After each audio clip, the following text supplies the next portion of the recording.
औरंगजेब जैसा, और उस समय सनातन धर्म पर हो रहे हमलों को ध्यान में रख करके औरंगजेब ने तो एक संदेश ही, एक इस प्रकार का एक उसका उद्देश्य ही था, किसी प्रकार से सनातन धर्म को हमेशा के लिए समाप्त करो। इस्लामीकरण के जिस बड़े अभियान को लेकर के आगे बढ़ा था, पूरे देश के अंदर गुरु तेग बहादुर जी महाराज की 350वीं शहीदी दिवस कार्यक्रम के बारे में एक नया उत्साह, एक नया उमंग है। देश भर में बड़े बड़े आयोजन होने हैं।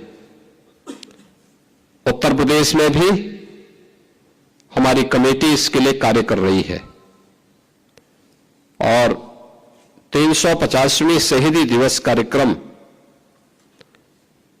का पहला कार्यक्रम आज उत्तर प्रदेश की राजधानी लखनऊ से दिल्ली के उस ऐतिहासिक गुरुद्वारे के लिए प्रस्थान करने जा रही है, जहां पर सनातन धर्म की रक्षा के लिए गुरु तेग बहादुर जी महाराज ने अपना शहादत दिया था।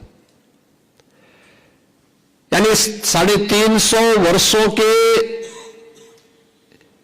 इस पूरे इतिहास को एक जीवंतता प्रदान कर रहे हैं, इस यात्रा के माध्यम से, इन कार्यक्रमों के माध्यम से।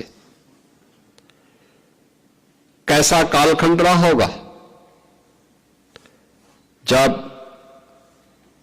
उस समय औरंगजेब जैसा क्रूर और बर्बर शासक रहा हो, और उस समय सनातन धर्म पर हो रहे हमलों को ध्यान में रख करके एक जगह नहीं, हर जगह से अत्याचार के समाचार आते थे। औरंगजेब ने तो एक संदेश ही, एक इस प्रकार का एक उसका उद्देश्य ही था, किसी प्रकार से तिलक और जनेऊ को समाप्त करके सनातन धर्म को हमेशा के लिए समाप्त करो। इस्लामीकरण के जिस बड़े अभियान को लेकर के आगे बढ़ा था, उसमें सबसे पहले चुनौती उसको किसी ने दी थी? गुरु तेग बहादुर जी महाराज ने दी।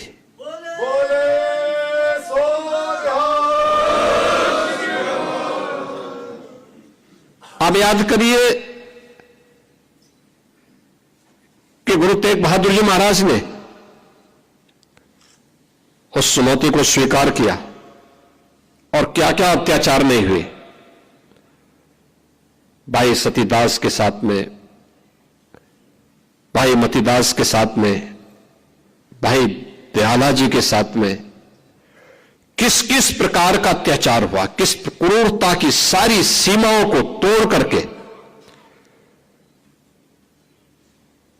उन्होंने भय से, प्रलोभन से